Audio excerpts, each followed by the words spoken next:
Moi, je dis toujours à mes élèves, l'alimentation, c'est ton carburant. Donc, peu importe l'entraînement que tu vas faire, peu importe l'activité que tu fais dans une journée, bien, ce que tu vas ingérer, c'est ce qui va te permettre de te développer. Donc, si tu as des objectifs en musculation, bien, à un moment donné, tu dois ingérer certaines choses pour te permettre de bâtir tes muscles puis d'avoir l'énergie nécessaire pour réaliser tes entraînements. Donc, c'est un peu comme l'essence que tu mets dans un véhicule. Ton essence, si tu mets de l'essence qui est contaminée, bien, tu vas avoir peut-être une performance de voiture contaminée. L'alimentation est l'un des facteurs les plus déterminants sur notre santé. L'une des difficultés qu'on rencontre aujourd'hui avec l'avancement de la technologie est la propagation de la fausse information. Effectivement, de nombreuses personnes sur Internet se considèrent comme des professionnels et partagent des informations en ligne. Toutefois, cela provoque la circulation d'informations contradictoires concernant la nutrition et il devient alors plus difficile pour les individus de mieux comprendre les diverses propriétés des aliments afin de faire de meilleurs choix, et ce, que ce soit au niveau de l'alimentation générale ou au niveau de l'alimentation sportive. C'est donc pour cette raison qu'on va à la rencontre de professionnels de la région de Prescott-Russell dans le domaine afin de permettre de mieux démystifier toutes les informations derrière l'alimentation sportive. L'alimentation, c'est vraiment une partie importante de l'activité physique, donc ça va nous aider à mieux performer, à se sentir bien, etc. Puis là, il faut penser, quand on fait de l'activité physique, par exemple, si on va courir, puis qu'on a mangé un repas qui était comme, tu sais, si on a mangé trop proche de notre course, qu'on a mangé un repas qui était trop riche en lipides, par exemple, donc en gras, on peut se sentir vraiment pas bien pendant l'activité physique. Donc, première chose, c'est que l'alimentation va avoir un gros impact sur le système digestif. Puis, c'est quand même important que notre système digestif se sente bien quand on fait de l'activité physique. Donc ça, c'est la première chose. Mais l'alimentation, à la base, on mange pour avoir de l'énergie, donc pour fournir de l'énergie à notre organisme. Donc, il faut bien s'alimenter pour que notre corps, nos muscles aient de l'énergie pour performer. Puis ça, l'énergie, ça vient vraiment des macronutriments. Donc, il y a 3 macronutriments qui nous donnent de l'énergie dans notre alimentation. Il y a les glucides, les protéines et les lipides. Lipides, les gras.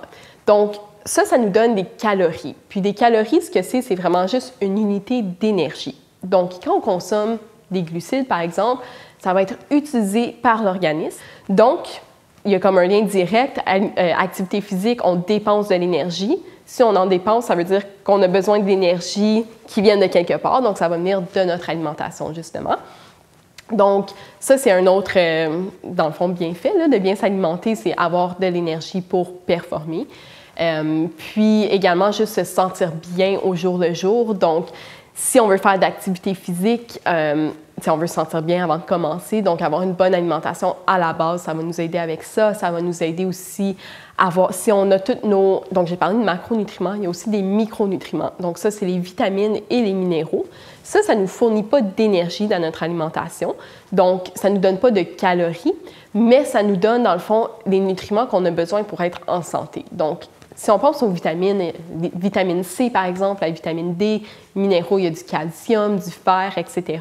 Si on n'a pas une bonne alimentation, ça se peut que nos niveaux de micronutriments, donc nos niveaux de vitamines, de minéraux, ne soient pas adéquats. Puis ça peut avoir un impact sur notre santé. Donc, ça peut avoir un impact sur la santé osseuse, la santé immunitaire. Donc, si on n'est pas en santé à la base, ça va mal un peu pour faire de l'activité physique. Donc, tout ça fait en sorte que l'alimentation, c'est vraiment un aspect clé de l'activité physique. Cela nous permet donc d'avoir un bon aperçu sur les différents types de nutriments que l'on retrouve dans les divers aliments. En contexte sportif, les manières de bien s'alimenter peuvent devenir plus complexes. Effectivement, l'athlète doit apprendre quels aliments manger et quand les consommer, que ce soit avant, pendant ou après une activité sportive. Une mauvaise alimentation qui n'est pas adéquate pour l'athlète et le sport qu'il ou elle pratique peut entraîner diverses conséquences qui ne permettent pas d'optimiser la performance. Donc, une mauvaise alimentation, ça vient un peu avec ce que j'ai dit. Donc, mauvaise alimentation, on peut avoir un manque d'énergie, donc juste vraiment se sentir fatigué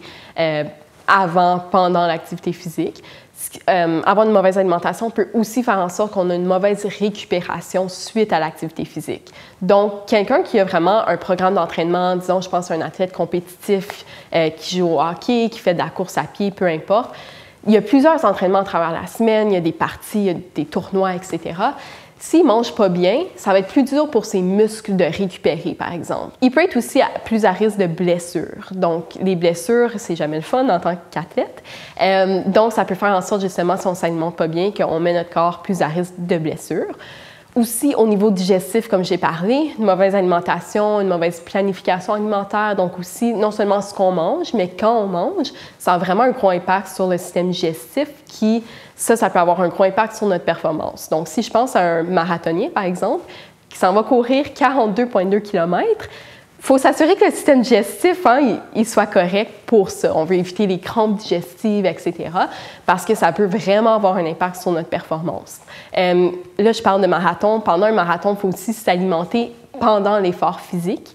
Sinon, on va vraiment, littéralement, la personne peut frapper le mur. C'est ce qu'on appelle quand, dans le fond, c'est ce qui arrive, ça arrive fréquemment chez les coureurs qui peut-être n'ont pas consommé assez d'énergie ou assez de glucides pendant l'effort, puis ça fait que le corps a juste plus de réserve de glucose ou de glucides, si on veut. Puis ça fait que la personne ne peut plus avancer, va tomber par terre, puis va ramper. Donc, ça arrive vraiment quand même fréquemment. Là, à tous les marathons, les gros marathons, vous allez voir des personnes ramper par terre. Puis c'est pour ça. Donc, encore une fois, l'alimentation peut avoir un effet là-dessus. Donc ça, c'est comme un petit aperçu. C'est sûr que c'est différent pour chaque type de sport. Donc, marathon, c'est sûr qu'il y a l'alimentation pendant, donc c'est encore un peu plus complexe, versus il y a des sports qui peuvent avoir un moins gros impact, mais à la base, bien s'alimenter, ça fait en sorte qu'on se sent bien. Donc, ça va avoir un impact direct sur notre performance, puis sur l'activité physique. Donc, l'alimentation, j'ai mentionné que ça pouvait avoir un impact sur notre risque de blessure. Il y a un syndrome qui est causé par une faible disponibilité énergétique. Donc, une faible disponibilité énergétique, c'est quand on n'a pas assez d'énergie pour accomplir toutes les fonctions de l'organisme. Puis les athlètes de haut niveau, puis pas nécessairement juste les athlètes de très haut niveau, là, ça peut arriver juste comme aux personnes qui s'entraînent beaucoup, s'ils ne consomment pas assez de calories ou assez de nourriture, ça peut faire en sorte qu'il y a certains systèmes dans leur corps qui vont juste pas fonctionner. Donc, ça peut être le système hormonal, par exemple. Donc, pour les femmes, ils peuvent perdre leurs règles. Donc, ça fait en sorte que, bon, le corps, il dit « j'ai pas assez d'énergie pour faire tout ce que j'ai à faire, donc je vais vraiment fermer des systèmes ». Ça peut être la même chose avec le système osseux. Donc, le système osseux, les os, ils ont besoin de vraiment... Il y a toujours comme un turnover, qu'on dit, des os du système osseux pour justement s'assurer qu'il n'y a pas de blessures, etc. Puis, si on ne consomme pas assez de calories, de nutriments, ça peut faire en sorte que nos os vont s'endommager plus vite, puis ça peut rendre les gens plus à risque de fractures de stress. Donc ça, c'est vraiment, je pense beaucoup aux coureurs. Là, je vais donner plusieurs exemples de coureurs parce que je suis une coureuse, donc je connais plus ça. Mais par exemple, les coureurs de longue distance vont souvent avoir des fractures de stress, puis ça peut être causé parce que la personne ne consomme pas assez de calories, ce qui fait en sorte que le corps dit « OK, il faut que je sauve de l'énergie à quelque part », donc il va mettre moins d'énergie sur le système osseux. Puis, ça peut faire que les os vont être plus faibles, la densité osseuse va diminuer, puis ça peut poser des risques de blessures comme ça. Donc, ça, c'est juste quelques exemples. Puis, parmi ce syndrome-là, donc en anglais, c'est le RED-S qu'on appelle, donc Relative Energy Deficiency in Sports. Donc, c'est vraiment une déficience énergétique là, dans les sports qui est causée par une faible disponibilité énergétique. Donc, ça a un impact sur plusieurs systèmes. Donc, avant, on appelait ça la triade de l'athlète féminine, que ça, c'était vraiment juste le système osseux, avec, dans le fond, le système hormonal, donc les menstruations pour les femmes. Puis c'est vraiment spécifique aux femmes. Là, RED-S, c'est spécifique non seulement aux femmes, mais ça touche aussi les hommes. Puis ça touche plusieurs systèmes également. Donc ça peut être, c'est ça, pour les risques de blessures. Puis juste aussi, comme même si quelqu'un consomme assez de calories, etc., s'il ne consomme pas assez de protéines, par exemple, ça peut être néfaste sur la récupération musculaire. Donc, ça peut aussi avoir un impact sur le risque de blessure parce que si nos muscles ne peuvent pas récupérer, puis on les utilise à répétition, ça peut faire en sorte que le corps il va dire « OK, c'est fini, j'ai pas assez de nutriments », donc il va nous donner un signe là, de douleur ou peu importe parce qu'il faut arrêter. C'est en raison de toutes ces conséquences nuisibles d'une mauvaise alimentation en pratiquant un sport qu'il devient important de comprendre les divers nutriments et ce qu'ils font afin de mieux pouvoir s'alimenter pour optimiser ses performances et sa santé générale. Par contre, cela ne suffit pas. Il faut également prendre en considération l'activité physique qu'on fait et ses besoins en nutrition. Donc, pour les différences entre l'alimentation des personnes qui font de l'activité physique de manière récréative versus compétitive, la première chose à savoir, c'est quoi la différence entre les types d'athlètes. Donc, il y a vraiment 3 types d'athlètes. Il y a les athlètes élites. Ça, c'est par exemple les athlètes professionnels, là, qui vraiment, c'est ça leur travail, des coureurs professionnels, etc. Donc ça, c'est vraiment les athlètes élites. Là, on s'entend qu'il n'y en a pas beaucoup parmi nous à Rockland qui sont des athlètes élites. Il y a aussi les athlètes entraînés. Donc là, les athlètes entraînés, ça peut toucher une partie de la population plus proche de nous, là. Donc, c'est vraiment les athlètes qui compétitionnent au niveau provincial ou national, qui dédient beaucoup de temps à l'entraînement et à l'activité physique, mais qui ne font pas nécessairement ça de façon pour leur emploi. Donc, ça peut être, par exemple, les athlètes universitaires, donc qui vont compétitionner pour leur université. Ça peut être des athlètes qui jouent au hockey de façon compétitive. Donc, ça, ce serait les athlètes entraînés. Puis finalement, on a les athlètes récréatifs à la base qui font de l'activité physique pour s'amuser, mais qui n'ont pas nécessairement de compétition ou qui ne font pas ça nécessairement pour la performance. Donc, ça peut être quelqu'un qui va au gym quelques fois par semaine, qui fait plusieurs activités physiques pour s'amuser, mais il n'y a pas vraiment des compétitions en vue. Donc, ça, c'est un peu la différence entre les types d'athlètes. C'est certain qu'au niveau élite, l'alimentation peut être plus importante, justement parce que ces athlètes-là passent beaucoup de temps à s'entraîner. Donc, le plus de temps que tu passes à t'entraîner, le plus d'énergie que tu dépenses, le plus que tu demandes là, de ton corps. Donc là, c'est vraiment là que ça va avoir un impact vraiment important. Versus si on prend un athlète récréatif, on ne va pas nécessairement donner des recommandations spécifiques pour le sport, vu que c'est pas, ça fait partie de la vie de tous les jours. On va vraiment s'assurer que la personne a une bonne alimentation, mais ça n'a pas un impact aussi important qu'un athlète élite. Puis un athlète entraîné aussi, c'est quand même vraiment important. Puis encore une fois, ça va dépendre du type de sport, puis des demandes du sport comme tel. Donc, le nombre d'heures pratiquées par semaine. Ça peut être aussi juste le timing. Donc, des fois, il y a des entraînements qui peuvent durer 3 heures, qui se passent de 5 heures à 8 heures. Donc là, c'est comme, OK, comment est-ce qu'on s'alimente autour de l'entraînement pour avoir de l'énergie pendant tout l'entraînement? Puis là, c'est comme pendant l'heure du souper aussi. Donc, OK, comment est-ce qu'on fait pour ne pas avoir trop faim, pour ne pas se sentir trop plein non plus avant l'entraînement? Donc, ça, c'est un peu, c'est ça, des différences entre les types d'athlètes qu'on peut explorer. Ici, dans la région de Clarence Rockland et ses environs, on retrouve toutes sortes d'athlètes de divers niveaux. Une bonne partie de la population pratique de l'activité physique de manière récréative. Toutefois, nous possédons tout de même quelques athlètes entraînés qui participent à des compétitions importantes au niveau national ou international, ou qui participent à des compétitions au sein de leur école postsecondaire. On retrouve même quelques athlètes élites ici dans la région de Glengarry et Prescott Russell qui ont participé dans des compétitions importantes à haut niveau, voire même les Olympiques et les Paralympiques. L'alimentation, comme j'ai dit, varie vraiment d'un sport à l'autre. Donc, disons, il y a des sports d'endurance, les sports d'équipe, puis il y a des sports plus de puissance, de force. Donc, endurance, on va penser à la course à pied, le vélo, les triathlons, etc.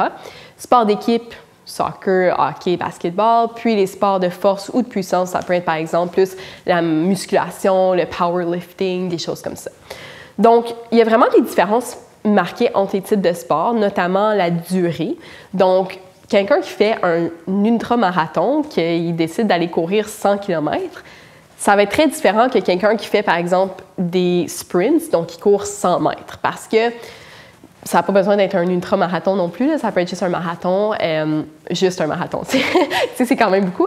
Mais par exemple, pour un marathon, la personne va vraiment vider ses réserves d'énergie. Donc, il faut vraiment travailler avec la personne pour s'assurer qu'il s'alimente bien avant, pendant et après non seulement l'entraînement, mais aussi les compétitions. Versus les sprints, je ne veux pas dire que l'alimentation est moins importante, c'est quand même très important, mais ça va peut-être avoir un impact un peu moins grandiose là, sur la performance parce que la personne va courir, disons, dans une compétition, la personne va courir peut-être 10-11 secondes. Versus un marathon, ça peut être 2 heures, 2h30, 3 heures, etc. Pour les athlètes quand même rapides qui font ça à un haut niveau. Donc, il y a une différence à ce niveau-là. Par contre, ce ce qui peut être différent d'un sport à l'autre, les sprinters, souvent, quand ils vont à des compétitions, ils vont compétitionner plusieurs fois à travers la fin de semaine, par exemple. Donc, ils peuvent avoir ils peuvent courir de 100 mètres, ensuite courir de 200 mètres quelques heures après, puis le lendemain, courir encore d'autres courses, versus un marathon, tu cours une fois. Donc, l'aspect comme plus court, il peut avoir l'aspect récupération entre les épreuves. Par contre, pour ce qui est de l'entraînement, souvent, ils vont quand même avoir des longs entraînements. C'est juste que le type d'activité qui est pratiquée ou, par exemple, des intervalles, ce ne sera pas la même durée. Mais il y a l'aspect compétition versus l'aspect comme entraînement tous les jours. Donc ça va varier d'un sport à l'autre. Même chose si on pense plus au sport d'équipe, donc le hockey. Là, oui, encore une fois, c'est important de bien s'alimenter, mais ça ne va pas avoir un impact aussi grand que, par exemple, les sports vraiment d'endurance qui sont plus longs, parce que la durée n'est pas aussi élevée. Donc, on ne va pas comme vider nos réserves comme on le ferait pendant un marathon. Puis même chose des sports de puissance.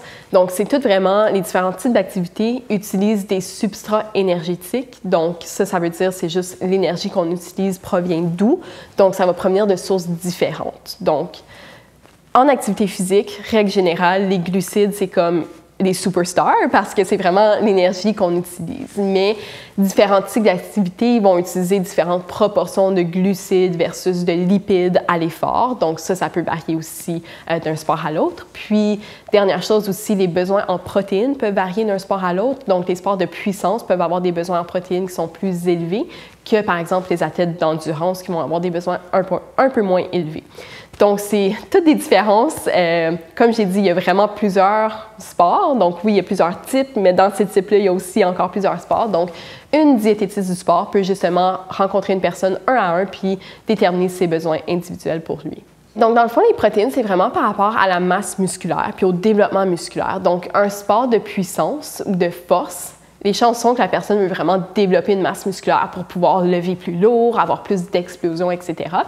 Donc, c'est pour ça qu'ils ont des besoins plus élevés versus ces sports d'endurance, par exemple. Si le but, c'est pas nécessairement d'avoir des super gros muscles. Si on veut courir un marathon, on ne veut pas nécessairement avoir trop de muscles parce que ça fait en sorte que c'est plus de poids à transporter quand on court.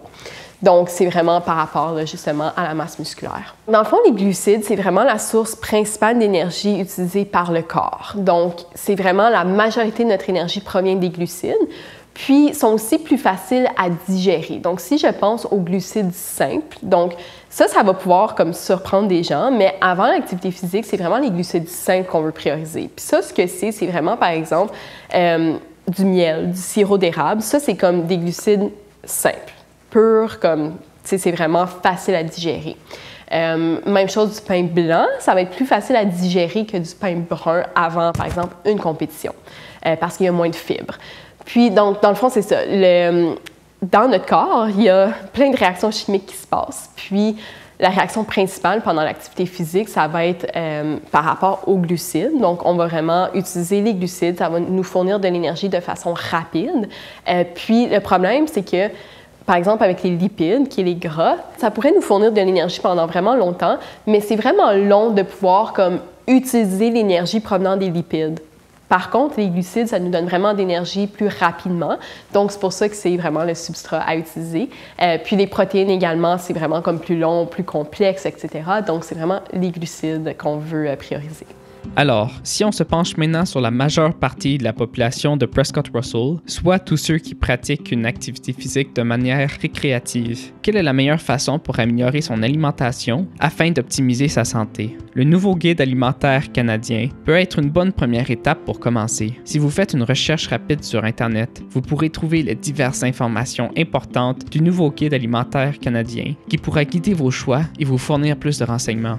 Améliorer son alimentation régulière va avoir de nombreux bénéfices qui seront également observables lorsque vous pratiquerez votre sport.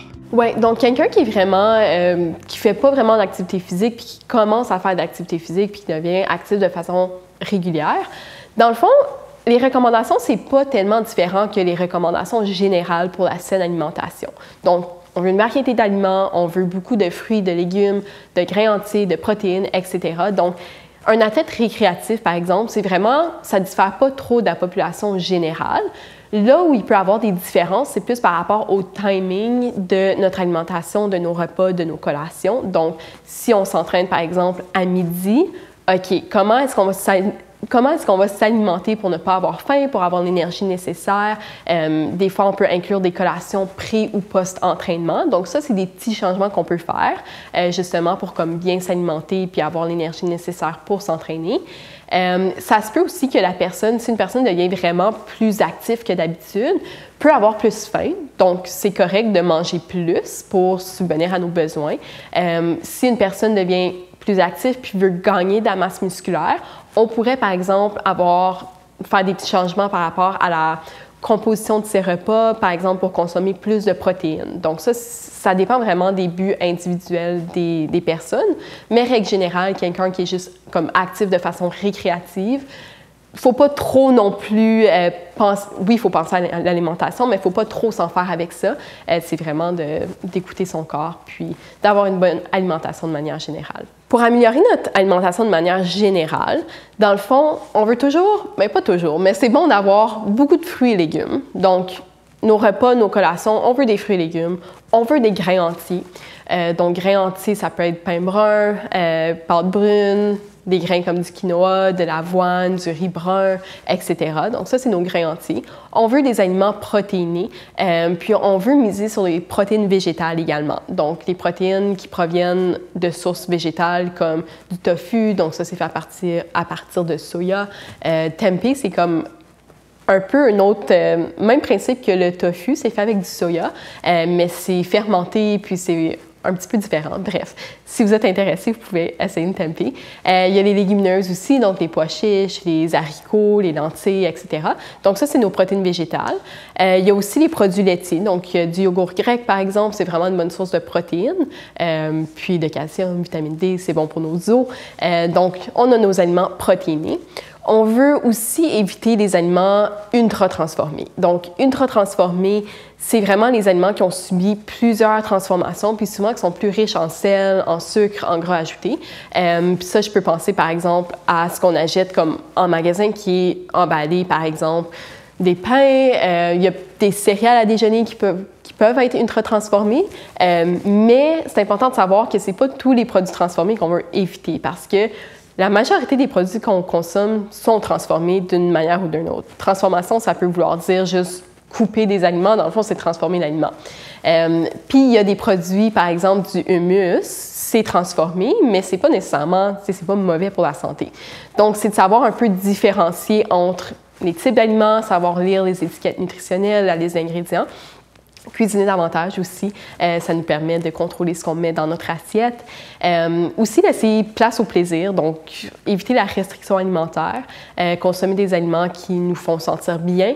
L'alimentation, c'est jamais noir ou blanc, c'est comme toujours un peu gris, donc c'est jamais comme, c'est aussi très individualisé. Il y a toujours des nuances, donc c'est pour ça qu'on dit jamais qu'il y a des aliments qu'il faut éviter à tout prix, là. Non, c'est pas le cas.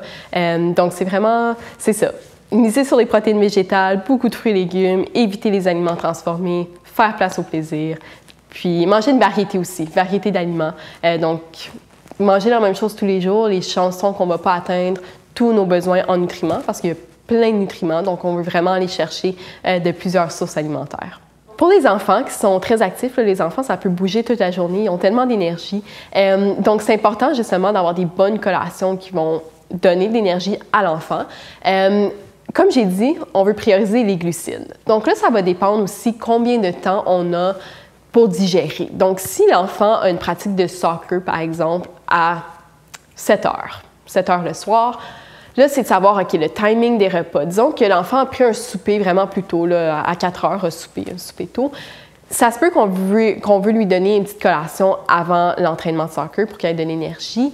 Puis ça, on veut vraiment prioriser, comme j'ai dit, les glucides. Donc, ça peut être, par exemple, une banane avec du beurre d'arachide. Donc, il y a les glucides de la banane. Beurre d'arachide va donner un peu de protéines, un peu de lipides, mais ce ne sera pas comme une super grosse quantité, donc l'enfant devrait être capable de le digérer.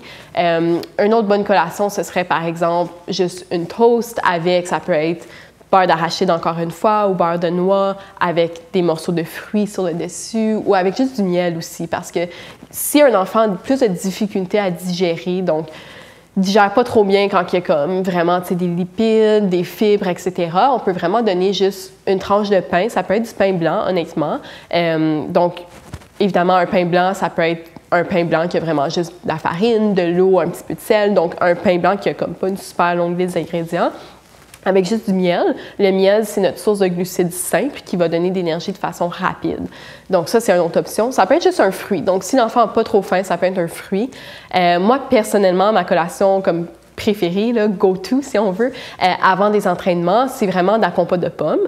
Donc ça se digère super rapidement. Donc l'enfant peut manger ça comme immédiatement avant l'entraînement, puis ça devrait être quand même facile à digérer, puis ça donne aussi une source de glucides rapide. S'il y a plus de temps, donc disons il y a comme 2-3 heures avant l'entraînement, la partie, peu importe, l'enfant peut vraiment avoir une plus grosse collation. Donc là, ça pourrait être par exemple un bagel avec du miel, ça pourrait être un bol de yogourt, un smoothie, ça peut être des toasts comme j'ai dit. Donc c'est vraiment penser comme aux glucides, puis pensez à votre enfant, donc pensez de façon individuelle, qu'est-ce qu'il tolère, qu'est-ce qu'il aime, qu'est-ce qui le fait sentir bien, dans le fond. Parce que je peux recommander une collation à quelqu'un qui va vraiment bien fonctionner, je peux recommander la même collation à une autre personne, puis l'autre personne pourrait ne pas la tolérer, ou ça pourrait être plus long pour elle de la digérer. Donc, c'est vraiment des différences individuelles. Mais, règle générale, on veut beaucoup de glucides, pas trop de protéines, puis pas trop de lipides avant un effort physique. Mon nom, c'est Geneviève Cheff. Je suis enseignante d'éducation physique. Et puis, mon parcours par rapport à l'alimentation, j'ai toujours eu un intérêt. J'ai toujours été très passionnée par ce domaine-là. Donc, quand j'étais athlète, j'ai participé quand même assez intensivement à une équipe où est-ce que l'entraîneur nous disait quoi manger, mais nous éduquait beaucoup par rapport à quoi choisir quand on s'alimentait. Puis c'était toujours dans l'optique d'avoir la meilleure énergie possible pour la performance. Donc, c'est un peu là que ça a commencé. J'ai fait mon bac en activité physique à l'Université d'Ottawa, puis j'ai pris les cours en alimentation. J'ai toujours fait attention, j'ai lu les recherches qui existent, puis maintenant, comme enseignante, j'ai aussi enseigné quelques cours en alimentation en 12e année, où est-ce qu'on étudie plus la société et l'alimentation. Donc, j'ai toujours gardé mes connaissances à jour dans le domaine. Comment je pourrais décrire l'alimentation chez les jeunes? Moi, je travaille dans une école secondaire, donc j'ai des jeunes de la 9e à la 12e année. On parle de 14 à 18 ans. Et je vous dirais que c'est probablement le groupe qui s'alimente le plus mal sur la Terre.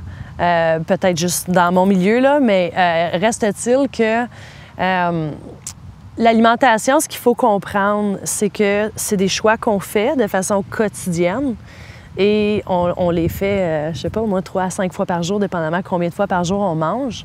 Mais ce sont des choix qui sont largement influencés par l'accessibilité, donc ce qu'on a autour de nous, et le social.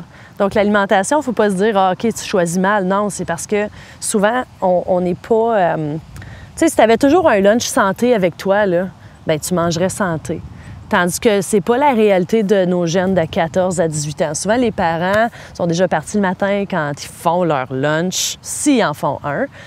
Ou on a quelques parents qui sont super, puis ils font tous les petits dîners, là. Ceux-là, ils arrivent toujours avec la boîte à lunch, c'est tout super beau, il y a les petits légumes coupés, ils ont le sandwich déjà préparé, tout ça. Eux autres sont très chanceux.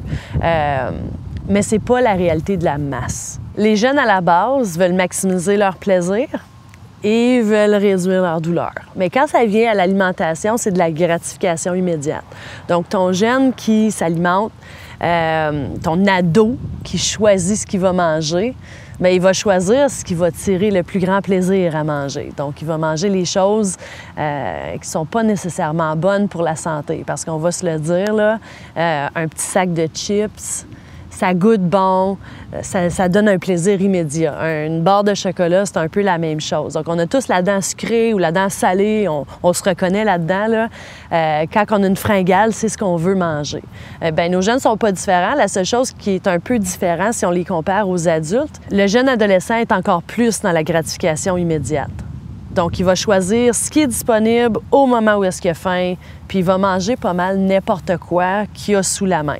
Donc, si dans une école, on a une distributrice où est-ce qu'on peut acheter des barres de chocolat, des sacs de chips, des petits craquelins, tout ça, bien, il va aller mettre son 3 piastres dans la machine, puis il va se prendre la collation qui est disponible à ce moment-là. De la même chose, si sa gang d'amis dit « Hey, on s'en va au McDo », il va pas réfléchir trop longtemps, puis il va dire « OK, j'embarque », à cause ses amis y vont. Donc, ça déclenche et le plaisir social et le plaisir alimentaire. Donc, quand je regarde l'alimentation des jeunes dans mon école, on a des jeunes qui n'ont pas accès à de la nourriture avec eux à l'école. Ils ne se sont pas fait de lunch, ils n'ont pas pris le temps parce que l'autre chose, c'est que le matin, ils veulent dormir tard, alors ils ne prennent pas le temps de se faire un lunch. Ça prend du temps se faire un lunch santé s'il n'est pas déjà prêt pour soi.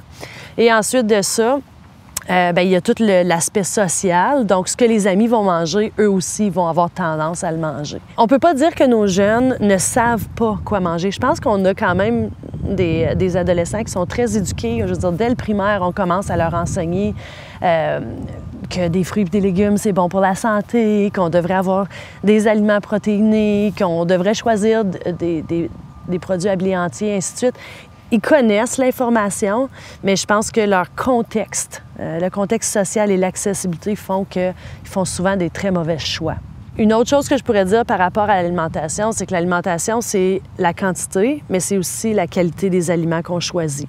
Je te dirais que beaucoup de jeunes ne consomment pas assez d'aliments pour leurs besoins énergétiques. Et là, si je fais un petit peu plus allusion aux athlètes ou aux jeunes que je vois en éducation physique, moi, je les vois 1 heure par jour où est-ce que je les fais bouger très activement pendant 5 mois de temps. Donc, un cours, c'est ce que ça l'implique. Et j'ai des jeunes qui me disent, ben moi, madame, je mange juste quand je reviens de l'école. Donc, au courant de la journée au complet, ne mangent aucun aliment. Puis souvent, ils déjeunent même pas le matin. Donc, ils attendent quand ils reviennent de l'école, puis là, ils vont se défoncer dans la collation en revenant de l'école, vont manger un gros souper, mais tout au courant de la journée, ne mangent pas. Puis quand tu as un cours d'éducation physique par jour, bien, tu dois consommer pour être capable d'avoir l'énergie. Donc, je me retrouve souvent avec des élèves, ils ont mal à la tête, là, ils sont comme « Ah, madame, c'est difficile. » Bien oui, c'est difficile, tu n'as pas de carburant dans ta voiture. Je leur dis « Il faut consommer, il faut manger. » Puis ensuite de ça, tu as aussi tout l'aspect, comme si on regarde un petit peu plus la clientèle féminine, bien là, tu as tout l'aspect de « je veux pas engraisser. » Donc, ils ont très, très peur d'engraisser, de trop manger. Donc, ils mangent tellement peu. Mais ça, ce que ça a comme impact, c'est qu'au niveau de la croissance aussi, je vois des élèves qui... pas qu'ils grandissent pas bien, mais ils grandissent en réduisant leur métabolisme. Donc, quand je regarde mes classes d'éducation physique, j'ai 2 grandes clientèles. J'ai ceux, j'enseigne des cours de conditionnement physique où est-ce que les jeunes veulent prendre de la masse musculaire. Ils ont certains objectifs au niveau de leur performance. Et ensuite de ça, j'ai aussi la clientèle féminine, ou plus particulièrement féminine, sans dire qu'il n'y a pas de garçons pour qui ça s'applique, qui, eux, font très, très attention. Ils ont des objectifs de perte de poids où ils ne veulent pas gagner du poids. Donc, ils veulent réduire la quantité.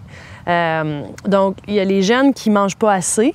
Donc, au niveau de la quantité, c'est insuffisant. Donc, ils n'ont pas l'énergie pour faire l'activité physique qu'ils ont besoin de faire. Puis, j'en ai qui veulent performer. J'ai souvent des garçons qui disent « Madame, je fais plein de weights, là. Je fais des workouts. » Puis c'est vrai, là, ils s'entraînent 2 heures par jour en musculation. Ils ont de la grande mise en charge. Ils sont comme « Mais je gagne pas de poids. » Mais si tu ne consommes pas assez de calories, tu ne gagneras pas le poids que tu veux gagner.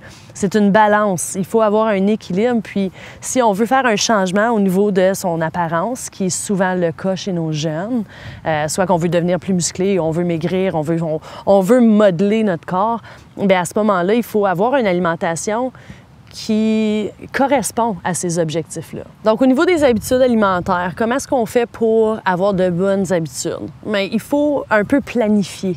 La réalité, si on veut bien manger, il faut planifier bien manger.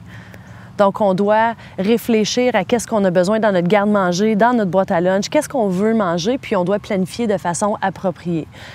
J'ai des jeunes qui vont faire ce qu'ils appellent le meal planning. Ils vont se préparer des lunchs pour chaque jour, ils mettent tout ça dans le frigo, puis là, le matin, ils ont juste à le prendre. Donc, c'est de planifier en fonction de ce qu'on a besoin pour atteindre les objectifs qu'on veut atteindre. Pour les jeunes, je leur dis tout le temps, préparez vos choses le soir d'avant. Si t'es pas une personne matinale, fais ton lunch le soir d'avant. Demande à tes parents d'acheter certains aliments, fais-leur une liste.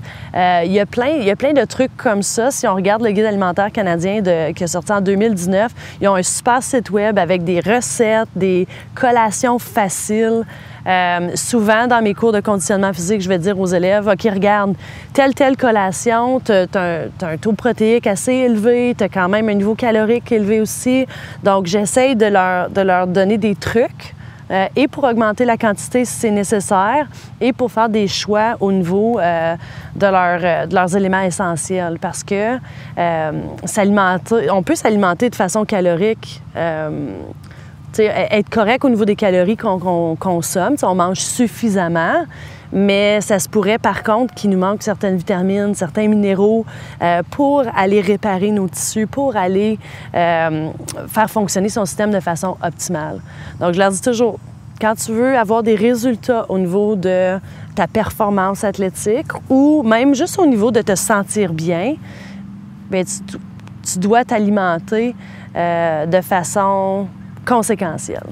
Pourquoi c'est important d'avoir des bonnes habitudes alimentaires, surtout à l'adolescence? Selon moi, l'adolescence va forger l'adulte que tu vas devenir. Donc, c'est la période de temps où est-ce que c'est toi qui fais tes propres choix. Donc, on se détache un peu du contrôle adulte pour devenir soi-même un adulte. Donc, c'est important les choix qu'on fait à ce moment-là. Il ne faut pas oublier que l'alimentation, c'est une question de plaisir, encore une fois. Donc, si on continuellement, on choisit des aliments salés, sucrés, pauvres en éléments nutritifs, mais qui goûtent très, très, très, très bons, ce sont des choix qui vont perdurer une fois qu'on va devenir adulte. Puis nos ados, souvent, ils ont des très grands métabolismes, sont en croissance, ils ne voient pas les effets d'une alimentation piètre.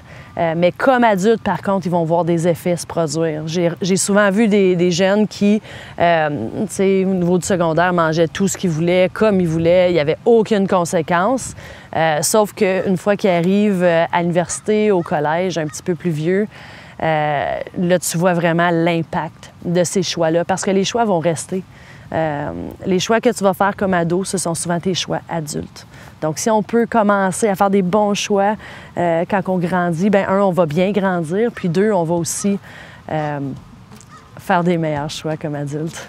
Il faut aussi savoir que l'environnement dans lequel se trouvent nos enfants joue également un rôle important sur les habitudes alimentaires qu'ils vont adopter. Les enfants sont comme des éponges. Ils observent le monde et absorbent tout ce qu'ils y trouvent. Les parents peuvent influencer la prise alimentaire de leur enfant via leur propre alimentation et les valeurs et les attitudes qu'ils leur transfèrent. Il devient donc important d'adopter de bonnes habitudes alimentaires pour montrer l'exemple aux plus jeunes afin que les familles se retrouvent en bonne santé. De l'autre côté de la médaille, sur le plan compétitif, comment faire pour bien s'alimenter? Il faut garder le fil, dans le fond, de ce qu'on a déjà essayé dans le passé. Donc, si vous avez une fois eu un entraînement, puis vous avez consommé une collation, puis pendant l'entraînement, ça allait vraiment pas, le niveau digestif, vous vous sentez vraiment pas bien, il faut un peu garder ça en tête, puis il faut se noter. Là. Vous pouvez littéralement comme vous écrire qu'est-ce qui fonctionne, qu'est-ce qui fonctionne pas. Puis ça dépend, c'est vraiment comment vous vous sentez pendant l'entraînement. Est-ce que vous avez eu faim? Est-ce que vous étiez trop plein? Est-ce que vous aviez des crampes? Donc ça, c'est tout comme des choses à garder en tête, puis vraiment à noter. Puis si vous avez eu comme faim pendant un entraînement, bien là, c'est peut-être de revoir le timing de la collation, revoir peut-être la quantité, donc peut-être il faut manger plus. Si vous étiez vraiment plein, bien là, OK, peut-être il faut manger un peu moins. Donc, c'est toutes des petites choses comme ça que vous pouvez comme observer sur vous-même. Puis encore une fois, travailler avec une diététiste du sport de façon individuelle, elle peut vous guider vraiment de façon individuelle là, par rapport à ça. Pour ce qui est des gens qui s'entraînent vraiment tôt le matin, puis qui sont comme pas sûrs s'ils devraient manger avant ou quoi, dans le fond, ça dépend du type d'activité. Si c'est vraiment comme un athlète compétitif qui s'en va faire un entraînement intense, si je pense à la course à pied, là, qui a un entraînement d'intervalle qui va durer quand même longtemps, qui est de haute intensité, de façon optimale, oui, il mangerait quelque chose avant d'aller s'entraîner parce que si vous y pensez, il y a eu comme un jeûne, là, à travers la nuit, la tête n'a pas mangé peut-être pour comme ça peut être pendant 12 heures qu'il n'a pas mangé. Il y a moins d'énergie là, facilement accessible. Donc, si on veut bien performer là, au top de notre capacité, c'est bon d'avoir au moins un petit quelque chose. Donc, c'est aussi bon par rapport aux hormones de stress. Donc, si on ne mange pas le matin puis on va s'entraîner, il peut y avoir plus de cortisol, qui est vraiment une hormone de stress dans notre corps, donc qu'on veut éviter aussi. Donc, c'est toutes des bonnes raisons de manger au moins un petit quelque chose. Puis là, il y a des gens qui disent que, bon, le matin, ils n'ont pas faim, qu'ils se lèvent trop tôt, donc ils ne veulent pas se lever à genre 4 heures du matin pour manger puis aller s'entraîner. Puis je comprends. Donc, c'est pour ça qu'il y a des petites collations vraiment faciles à digérer. Comme j'ai dit, la compote de pommes, c'est vraiment un bon exemple. Une demi-banane, des petites choses comme ça. Ça peut être un gène d'énergie aussi, là, que par exemple, les coureurs, ça peut être un gène d'énergie qu'ils utilisent pendant leur course. Ils peuvent prendre ça avant la course également. Ça peut être juste comme un petit morceau de toast vraiment plain ou juste avec du miel. Donc, ça peut fonctionner le matin. Puis, il faut savoir que le système digestif, c'est un peu comme un muscle. Il faut l'entraîner. Donc, c'est sûr que si on n'est pas habitué de manger le matin, ça se peut que les premières fois, on ne se sent pas super bien puis que ça prenne un petit peu du temps pour s'adapter. Mais le plus qu'on mange, comme le matin avant de s'entraîner, le corps va s'habituer, puis le système digestif va vraiment s'habituer, puis ça peut être vraiment peu de temps avant votre entraînement également. Donc, si vous avez 15 minutes, vous pouvez manger une petite compote de pommes. Ça va vous donner une source de glucides, donc c'est mieux que rien. Puis vous pouvez vraiment habituer votre système digestif à tolérer ça pendant votre entraînement. Après l'entraînement, là, on mise vraiment sur la récupération.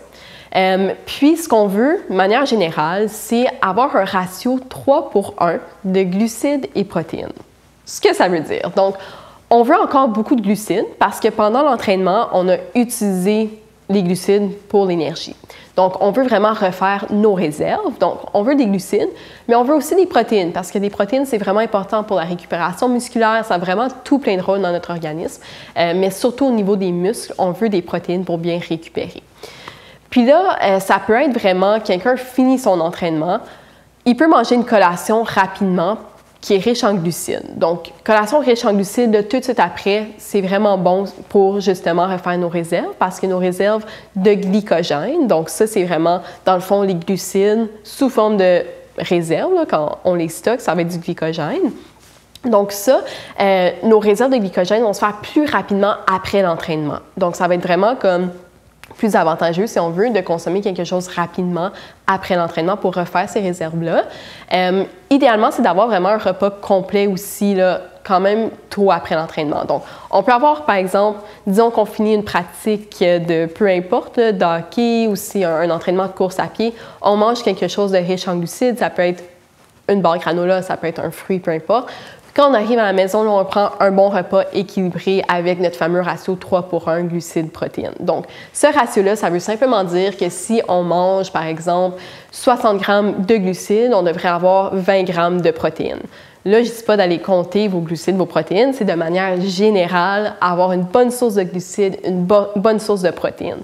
Ça peut être vraiment un repas complet équilibré. Donc, ça peut être, par exemple, un bol avec du quinoa, des légumes, une source de protéines, donc ça peut être du tofu par exemple, une petite sauce sur le dessus. On a un bol facile, c'est rapide, on a nos glucides, nos protéines. On veut aussi des fruits, des légumes, surtout si quelqu'un, avant l'entraînement, ça se peut qu'on consomme moins de fibres, justement, comme j'ai parlé, pour la tolérance intestinale, etc. Après l'entraînement, là, on peut se permettre d'avoir plus de fibres, aller chercher nos nutriments. Donc, vraiment un repas complet comme ça. Ça peut être aussi, par exemple, juste un bol de yogourt grec. On a notre source de protéines. On peut avoir des fruits, de l'avoine sur le dessus ou du granola, peu importe, d'autres glucides. On a nos fruits, nos légumes. Donc, ça fait aussi un repas équilibré. C'est pas besoin d'être un repas comme typique, là, si on veut. Ça peut être aussi un smoothie. Donc, il y a des gens qui, après l'entraînement, ils n'ont vraiment pas faim, l'appétit est diminué. Donc, si on se fait comme un smoothie avec des fruits, il faut s'assurer d'avoir une source de protéines, par contre. Ça peut être du yogourt grec, ça peut être du lait de vache, du lait végétal. Donc, c'est du lait d'amande, ça n'a pas de protéines. Donc, du lait d'avoine non plus, c'est pas une source de protéines. Donc, il faut garder ça en tête parce que je sais que c'est très populaire. Vous pouvez l'utiliser, mais savoir que c'est pas une source de protéines. On peut ajouter aussi des bons gras, donc des graines de lin, des graines de chanvre, du beurre d'amande, beurre d'arachide, etc. On peut aussi ajouter du tofu soyeux dans un smoothie que ça, dans le fond, ça va être comme mélangé, on le goûte pas, puis ça donne une texture vraiment crémeuse. Donc, ça peut être aussi le fun d'ajouter ça. Donc, il y a vraiment comme tout plein de possibilités. Mais dans le fond, ce qu'on veut, en résumé, post-entraînement, glucides, protéines. Puis là, ça va être différent aussi en contexte de compétition si on a d'autres épreuves, par exemple, la même journée. Donc, disons qu'on a quelqu'un qui va à une compétition d'athlétisme, court une course à 9 h le matin, puis une autre course à comme 13 h l'après-midi. Là, il y a peu de temps entre les courses, donc on va miser vraiment sur les glucides. Les protéines, ça va être après la compétition. Donc, on peut en consommer un peu, mais l'important, c'est vraiment les glucides. Avec toutes les informations qu'on vient de vous partager, on peut donc comprendre que l'alimentation est une composante assez complexe, mais extrêmement importante. Il peut être parfois difficile de savoir comment bien adopter une alimentation saine qui va contribuer à une bonne santé et vous permettre de mieux compléter votre activité physique. Une diététiste pourrait donc vous aider à mieux comprendre l'alimentation et vous guider vers des choix plus sains. Mais qu'est-ce qu'une diététiste? Donc, la veille ou les jours avant une compétition, encore une fois, ça va vraiment dépendre du type de sport qui est pratiqué. C'est sûr qu'il faut s'assurer de manger assez pour avoir l'énergie nécessaire pour performer. Manger des choses qui sont bien tolérées aussi. Donc, disons que quelqu'un, ça va faire une course, donc peu importe la distance, que ce soit un 5-10 km, demi-marathon, etc., il faut s'assurer que la personne se sent bien au niveau digestif avant l'événement. Donc, ça peut être de diminuer la quantité de fibres qui est consommée. Donc, dans le fond, consommer moins de fibres peut améliorer la tolérance gastro-intestinale. Donc, ça peut être fait quelques jours avant. Là, ce qui peut être intéressant aussi, c'est, par exemple, les sports qu'il y a une catégorie de poids. Donc, les sports, par exemple, comme les arts martiaux, que les athlètes doivent vraiment faire un poids, comme on appelle.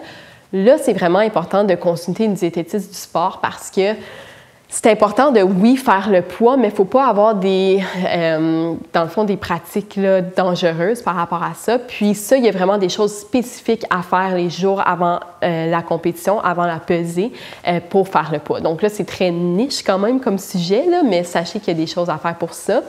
Pour un marathon ou pour une épreuve d'endurance qui dure plus que 1h30, 2 heures, là, c'est là qu'on peut vraiment avoir la surcharge en glycogène. Donc ça, en anglais, c'est comme le carb load qu'on appelle.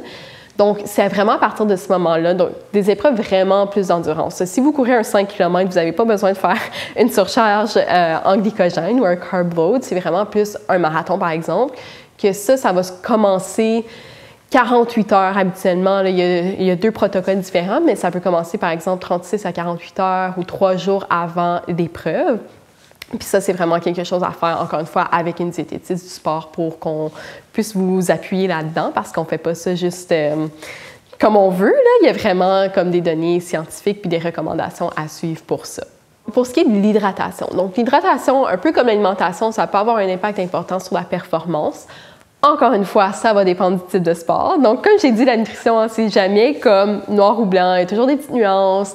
Donc, c'est toujours individualisé. Donc, c'est dur de donner des recommandations fixes comme de manière générale.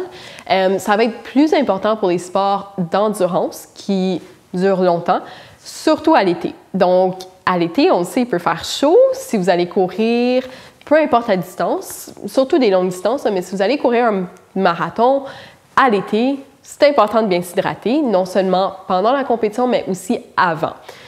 Donc, avant la compétition, les jours avant, c'est juste de penser à son hydratation, savoir qu'il faut boire beaucoup. Donc, juste comme penser, là, avoir conscience de ça, puis boire beaucoup d'eau.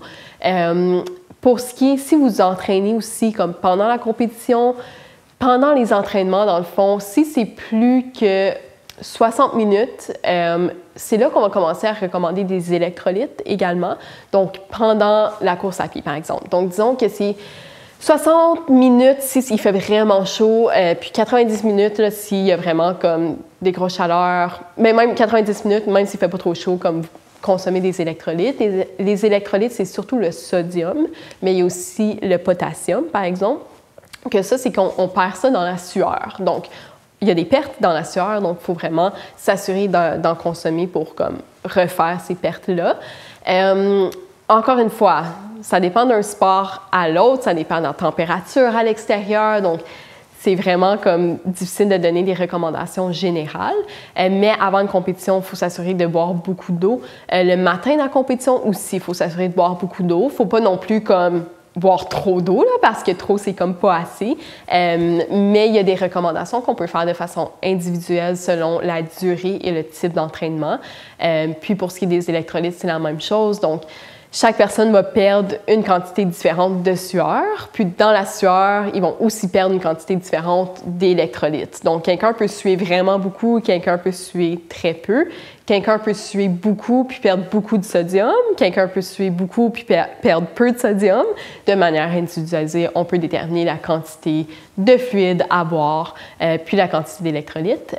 Puis j'ai mentionné aussi pendant l'entraînement, disons qu'on fait vraiment plus qu'1 heure et demie. Donc, quelqu'un qui va faire une longue course de 2 heures, par exemple, là, c'est non seulement consommer des liquides comme de l'eau, des électrolytes, mais aussi des glucides. Donc, on veut vraiment une boisson pour sportifs, qu'on peut faire ça maison. Ça peut être du jus d'orange avec de l'eau et du sel. Donc, ça, c'est une idée. Il y en a plein qui sont vendus sur le marché, mais il faut savoir qu'il y a certaines boissons que, dans le fond, la composition n'est pas optimale pour le sport. Donc, il y en a qui ne contiennent pas assez d'électrolytes ou pas assez de glucides, des choses comme ça. Donc, encore une fois, c'est là qu'on peut consulter une diététiste du sport pour nous guider à travers ça. Donc, l'hydratation, j'en ai parlé, oui, c'est important avant, pendant la compétition. Après la compétition, c'est également important, juste pour, surtout si on a sué beaucoup pendant la compétition, on veut comme refaire nos réserves d'hydratation. Mais c'est surtout important si on a comme une autre compétition qui s'en vient. Donc, si quelqu'un fait, par exemple, une course, puis court encore le lendemain, donc là, ce serait important de comme s'assurer de boire beaucoup. Si quelqu'un est comme dans une saison de comme compétition, qu'il y a beaucoup de compétition, c'est l'été, c'est dehors, c'est toujours important de boire beaucoup d'eau. Est-ce qu'il y a des recommandations vraiment comme spécifiques? Pas nécessairement, mais c'est juste d'avoir conscience qu'il faut se réhydrater. Donc, comme j'ai dit, l'alimentation, c'est très différent d'une personne à l'autre. Donc, c'est pour ça que c'est important de consulter une diététiste. Une diététiste, c'est la professionnelle, dans le fond, de l'alimentation des aliments. Puis, il y en a que c'est vraiment des diététistes sportives qui travaillent avec des athlètes, sont habitués de faire ça. Ils travaillent de façon individuelle pour justement déterminer les besoins spécifiques à l'athlète. Donc, elles peuvent aussi faire des tests, par exemple, la composition de sueur. Donc, elles peuvent déterminer combien de sueur vous perdez, quelle quantité d'électrolytes que vous perdez dans la sueur pour, avec cette information-là, vous donner vraiment des quantités plus spécifiques de comme combien de fluides vous devriez consommer, combien d'électrolytes, combien de glucides, si vous faites un sport d'endurance, vous devez consommer pendant l'activité physique. Donc, c'est là que ça peut être intéressant d'aller consulter pour avoir des recommandations plus spécifiques. Par exemple, le Gatorade, je sais que la composition est peut-être pas optimale pour certains types d'entraînement. Donc, la quantité d'électrolytes et tout, ça peut ne pas convenir. Donc, c'est là, encore une fois, qu'une diététiste sportive peut vous aider à travers ça. Dans le fond, c'est ça. Souvent, on peut voir des enfants qui, par exemple, des joueurs de hockey, qui vont prendre du Gatorade pendant la partie, par exemple. Habituellement, c'est vraiment pas nécessaire parce qu'ils ne font pas d'activité physique pour une période assez longue. T'sais, ils ne vont pas épuiser leur réserve de glucides pendant leur pratique ou leur partie de hockey, donc c'est pas nécessaire. Ils ne perdent pas non plus assez de sueur là, pour comme, devoir refaire leurs électrolytes. Donc, vraiment juste de l'eau pour ça, ça va, ça fait la job. Puis c'est ça, c'est vraiment pas nécessaire. Là où il faut consommer des glucides pendant l'entraînement, c'est vraiment des efforts de plus de 90 minutes. Donc, si on passe à une partie de hockey, la partie peut durer, par exemple, 1 heure, 1h30, mais le joueur ne va pas jouer comme pendant 1h30 là, sans arrêter. Donc, c'est pas nécessaire dans ces cas-là, surtout pour les enfants, là, c'est vraiment pas nécessairement recommandé non plus. Oui, donc dans le fond, les boissons pour sportifs, faut savoir que bon, ça contient des glucides, donc du sucre.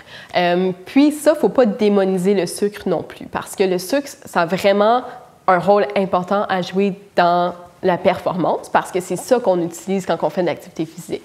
Par contre, ce qui arrive, c'est que si on boit des boissons pour sportifs quand on n'a pas besoin, dans le fond, c'est que ça donne beaucoup de sucre à l'organisme. Donc, ça peut faire en sorte qu'on consomme du sucre qu'on n'a pas besoin. Donc, on va avoir un surplus d'énergie, de sucre. Encore une fois, il ne faut pas démoniser, il ne faut pas paniquer. Du sucre, c'est la source d'énergie principale pour l'organisme, mais tout en modération. Donc, quand on n'en a pas besoin. On n'a pas nécessairement, ça n'a pas un avantage, c'est pas avantageux de consommer des boissons pour sportifs quand on n'en a pas besoin. Ça va juste simplement nous donner du sucre qu'on va mettre en réserve dans notre organisme. Si vous recherchez un ou une professionnelle de la santé qui ont une expertise avec les aliments et la nutrition en Ontario, assurez-vous que la personne porte bien le titre de diététiste. Ce terme est protégé par la loi partout au Canada. Cela veut donc dire que les personnes qui répondent à des critères très précis peuvent porter le titre. Dans d'autres provinces, le titre de nutritionniste est également protégé par la loi, ce qui fait en sorte que les termes diététiste et nutritionniste sont équivalents, ce qui n'est pas le cas ici en Ontario. Pour trouver une diététiste près de chez vous, le Centre de santé communautaire de l'Estrie assure des services holistiques, intégrés, interprofessionnels et collaboratifs afin d'agir sur les déterminants de la santé pour améliorer l'état de santé des francophones et des populations les plus vulnérables de l'Est de l'Ontario. Vous pouvez aussi consulter le site web Les diététistes du Canada et rechercher dans la barre de recherche « Trouver une diététiste ». Entrez les informations concernant l'endroit où vous souhaitez consulter ainsi que les raisons et le site vous proposera des diététistes près de chez vous. Nous espérons donc que toutes ces informations vous seront utiles. Si vous entamez des recherches pour en savoir plus sur l'alimentation, assurez-vous de consulter des sites web fiables tels que le site Découvrez les aliments, site web présenté par les diététistes du Canada. Autrement, pensez également à aller faire un tour à votre bibliothèque municipale. Celle-ci possède sûrement des ouvrages intéressants concernant l'alimentation. Vous pouvez également vous renseigner auprès de votre médecin de famille, de votre centre de santé communautaire près de chez vous ou de votre équipe de santé familiale afin d'obtenir plus de ressources. Après tout, prendre soin de son alimentation consiste aussi à prendre soin de soi. Donc, dans le fond, des diététistes, c'est quoi? Il y a sûrement plusieurs personnes qui n'ont aucune idée de ce que ça fait parce que c'est une profession qui est un peu moins connue, mais je dirais qu'elle est quand même de plus en plus populaire. Donc, dans le fond, une diététiste, c'est une professionnelle de la santé, un ou une professionnelle de la santé qui fait partie d'un ordre professionnel. Donc, au même titre qu'un physiothérapeute, c'est un professionnel de la santé qui a un ordre professionnel. Ça, ce que ça veut dire, c'est que c'est vraiment régulé. C'est, dans le fond, l'expert de la nutrition. La diététiste a passé 4 ans à étudier la nutrition. Puis ça, c'est vraiment tous les domaines de la nutrition, donc la nutrition clinique. Que ça, c'est vraiment, par exemple, il y a des diététistes qui travaillent dans les hôpitaux, puis qui vont travailler avec les patients qui ont certaines conditions, certaines maladies. Donc, par exemple, le diabète, ça peut être quelqu'un qui a des problèmes de cœur. Ça peut être juste un patient qui est hospitalisé puis que, bon, le médecin a besoin d'une consulte avec une diététiste. Donc, c'est vraiment nutrition clinique plus les maladies. Il y a aussi la nutrition publique, que ça, c'est la prévention des maladies. Donc, ça peut être vraiment travailler pour le gouvernement, travailler sur le guide alimentaire canadien, ça peut être des centres communautaires, ça peut être de travailler avec des groupes de personnes, donc pour les écoles, etc. Donc, la nutrition publique. Il y a la nutrition également, dans le fond, la gestion des services alimentaires. Donc, dans les hôpitaux, c'est un peu comme créer des menus pour répondre aux besoins des patients ou des besoins de la population, dans le fond. Donc, ça, c'est vraiment plus un rôle de gestion. Puis, il y a aussi, dans le fond, les diététistes peuvent travailler en recherche, donc faire de la recherche sur la nutrition. Ou il y a aussi la pratique privée. Donc, une diététiste peut décider de vraiment faire de la pratique privée puis faire des consultations 1 à 1 avec des clients. Donc, puis ça, ce qui est le fun, c'est que la diététiste peut décider de se spécialiser dans un domaine. Donc, j'ai parlé beaucoup de la nutrition sportive aujourd'hui. Il y a des diététistes qui se spécialisent en nutrition sportive, puis qui vont avoir leur clinique, puis qui vont vraiment rencontrer juste des athlètes. Donc, ils ont vraiment une expertise particulière sur leur sujet de choix. Donc, c'est ça. Dans le fond, si je résume, un professionnel de la santé, puis le parcours, dans le fond, d'éducation, c'est vraiment un baccalauréat en nutrition, donc plus précisément à l'Université d'Ottawa, ça s'appelle le baccalauréat spécialisé en sciences des aliments et de la nutrition, qu'on acquiert vraiment des connaissances sur non seulement la nutrition, les domaines que j'ai parlé, mais aussi la chimie, la biologie, l'anatomie, physiologie, communication, psychologie, etc. Donc, c'est vraiment complet. Donc, c'est 3 ans et demi de cours. Ensuite, on a des stages pour le dernier semestre. Donc, du mois de janvier à maintenant, je viens de terminer, j'ai été en stage. Donc, c'est 3 stages, un en nutrition clinique, un en nutrition publique, un en milieu varié. Donc, milieu varié, ça peut être en recherche, en pratique privée, etc. Puis, l'été dernier, on avait aussi un autre stage en gestion des services alimentaires. Donc, c'est un total de comme 1400 heures de stage. Ensuite, pour devenir diététiste, il faut avoir fait tout ça, puis il faut étudier pour écrire l'examen pour entrer dans l'ordre professionnel. Une fois qu'on a écrit puis qu'on a passé l'examen avec succès, on est rendu diététiste, donc on peut pratiquer dans un des domaines de notre choix. Donc, dans le fond, c'est comme le parcours pour devenir diététiste. Puis, comme j'ai dit, les diététistes, ça peut être bénéfique pour comme n'importe qui, dans le fond. Tout le monde mange. Il y a beaucoup d'informations qui est fausse par rapport à la nutrition, surtout avec les réseaux sociaux, puis surtout avec, par exemple, les influenceurs ou les personnes qui ne sont pas qualifiées pour donner des conseils ou de l'information sur la nutrition. Puis c'est pour ça que consulter une diététiste, ça peut être vraiment utile. Puis vous n'avez pas nécessairement besoin d'avoir comme un problème alimentaire pour consulter. Ça peut être vraiment pour diverses raisons. Donc, disons que vous voulez consulter une diététiste en pratique privée, ça peut être justement pour la gestion de diabète, ça peut être pour des allergies alimentaires, ça peut être pour juste améliorer son alimentation de façon générale, pour la planification de repas. Ça peut être pour améliorer sa relation avec la nourriture également. Donc, si vous avez des problèmes, pas nécessairement juste des troubles alimentaires comme l'anorexie, donc ça peut être aussi une raison de consulter, mais ça peut être juste une relation qui est pas optimale avec la nourriture. Donc, c'est toutes des raisons comme ça qui peuvent vous pousser à consulter. Puis, ça fait jamais de tort non plus. Là. Je pense que tout le monde peut améliorer son alimentation, peu importe. Donc, il y a toujours des petits changements qu'on peut faire. Donc, ça peut être des raisons de consulter. Donc, c'est important de consulter parce que, comme j'ai dit, on mange 3, 4, 5, 6 fois par jour, hein, on ne sait pas, à tous les jours. Donc, c'est important de s'assurer que notre alimentation est saine, est optimale pour nous.